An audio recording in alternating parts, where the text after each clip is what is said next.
Next question ہے کہ بعض لوگ اپنے بچوں کا محمد نام رکھ لیتے ہیں، لیکن جب ان کو کہا جائے کہ محمد نام سے نہ پکارو بلکہ کسی اور نام سے پکارو تو وہ اس کو محمد نام سے ہی پکارتے ہیں۔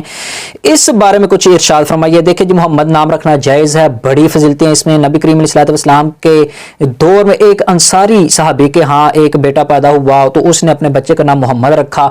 لوگوں نے کہا کہ ہم تم کو نبی کریم علیہ السلام کا نام نہیں دیں گے۔ وہ بچے کو اٹھائے ہوئے اپنی پشت پر نبی کریم علیہ السلام کے پاس آیا تو آپ علیہ السلام نے فرمایا کہ تم میرے نام کے ساتھ نام رکھ سکتے ہو۔ یہ صحیح ستہ کی یہ روایت ہے۔ اور پھر کئی صحابہ کرام نے اپنے بیٹوں کا نام محمد رکھا، اور نبی کریم علیہ السلام نے بذات خود کئی صحابہ کرام کا کے بیٹوں کا نام محمد رکھا، جیسے محمد بن عباس، محمد بن حلال، محمد بن نبیت۔ تو اس طرح کے بڑے بے شمار نام ایسے ہمیں ملتے ہیں جس کے نام کے ساتھ محمد لگتا ہے تو محمد کہہ سکتے ہیں۔